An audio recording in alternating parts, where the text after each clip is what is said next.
Alright, what's up everybody? We are back here, sorry about that. We are back here with the 49 Studebaker gasser project, and I finally got the front cross member installed, got the motor bolted down with motor mounts. So let's take a look. I got the flash on my phone on so you can kind of see what we got going on. I'm going to have to do a little bit of an adjustment here, so bear with me. I'm trying not to shake you guys around too much. See if we can get a better look at this. Alright, so there's a cross member down there. And you can see I got it sitting on the frame rails on that, where the flange is, on the seam there, on both sides. And it's actually sitting, I got it sitting pretty square, and it's sitting pretty level and everything. And it's not overly high in the front. It's a little bit high in the front, but the transmission can go up a little more, which will bring some of that out. And then we also have a pretty good amount of room between our firewall and our engine, and the distributor and some of the transmission right there, as you can see. So I'm going to leave it where it's at as far as mounting. I can take a little bit of that angle out. Like I said, when I get the other, I got to take this all back out and weld everything in down here with the cross member. But when I go to put it back in, the two ends go on there on the end of this, the two plate pieces. I'm going to leave those unwelded. I'm going to weld the plate pieces onto the frame. Once I take it out, I got to take this all out, clean the frame up, take all the paint off the ends there. I'm going to mark the frame, and I'm also going to measure to make sure when I go to put it back in that it's in the right place. Weld the ends in there with the cross member in place after I take some paint off. And then once I get my transmission mounted to the motor and drop it in here, I'll either buy or make the rear cross member that holds the transmission mount and everything, that holds the transmission up in the frame. And I'll use, these will be my pivot points right here because they won't be welded yet, and I'll just rotate up or down. So that'll get us the right angle going to our rear axle, so we can go ahead and do a drive shaft and get the rear axle finished up, because that all needs, like, it needs welded, everything, it's just loose in there right now. So what else? Oh, we got something else really cool. Let me show you this. It's going to be hard to show some of it on camera, but let me go ahead and try. We finally got our headers today. Oh, here's one of them. This is the one that goes on this side. So if you look, the motor, it goes on the side of the motor like this, and it basically comes straight out, and it'll end up over here. They're fender well headers. I checked the fitment. These things are going to work perfect. I have to trim a little tiny bit off the back of that sheet metal in there for it to clear, just a little bit, and it's basically just hanging there anyway. And the other one, we're going to go over here to this driver's side, but the other one, you can see the frame there. If you look right there, that's where the new steering column is going to come through the floor, and then the steering box is going to mount like right in here somewhere. It's like the perfect height coming out the other side. This header on this side should be perfect as far as placement for the steering arm or the steering shaft or whatever, and the box is going to be down in the frame down in here. It should work perfect with that too, I'm hoping. Now I'm going to do all that with the motor out because I won't be able to get to it any other way. So we'll find out more about that when it comes time. But we should be good on that part. So, but yeah, I'm going to get this motor out of here like probably tomorrow. I'm going to yank it out. We're going to get this stuff welded in, and then I'm going to get the other transmission this weekend. We'll set the new transmission, bolt it to the motor. Maybe not for a little bit because I want to do some stuff to that transmission too. Plus I still got to mount the flex plate and bolt all that together before I put that back in. Because I'm not doing that again where I don't have everything bolted, because I don't want to have to do that stuff underneath the car if I don't have to. So there's going to be a lot of stuff coming up, little stuff. I didn't make a video yesterday because I got hung up trying to get this thing kind of more straight in here. That was a pain in the butt by myself, but I finally did get it straight, because before it was kind of cocked like a little bit that way.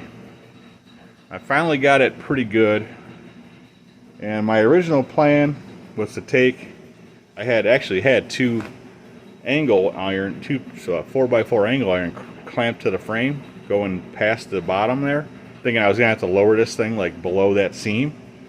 But then I realized when I was talking about doing that, I think on one of the videos, that this thing wasn't even close to the mounts on this yet. So I decided, well, I'm gonna go ahead and just put this on top of that frame rail today. When I was on my way home, I had to get the motor mounts, didn't come till today anyway. I'm just gonna set it down on the top and see how it does. And it actually worked out perfect. Like I said, it looks like it's a little bit slanted backwards right now, which is fine. That's perfectly normal on a lot of vehicles, but the older stuff, especially stuff like this that was never intended to be ran with a V8. And like I said, there's plenty of room in the back for the transmission to go up and down to accommodate for the angle here, which, like I said, isn't really a problem. So I'm going to try to leave it like this. We got plenty of room for our radiator. I won't be able to run a fan on the motor. I'll probably have to run an electric fan on the outside of the radiator on the outside over here, which that's not a problem either. I think I said in another video, I actually found on eBay there's a place that sells aluminum radiators brand new for this car. So that'll be cool. I like aluminum radiators a lot. I'll just have to run a transmission cooler on the front somewhere, which those are fairly cheap. But yeah, you see I got the cherry picker off it. We're going to be putting that back on probably tomorrow. I'm going to yank that out of there though, and we'll work on the frame. We'll get the mounts welded in and try to make some more headway on this thing here soon, hopefully. Because I still got, I mean, I'm sure I've said it, I still got a lot of stuff to do on this thing. Like I said, there's no steering stuff in it. I did notice like pretty much everything on the front axle, like all the wheel bearings are loose.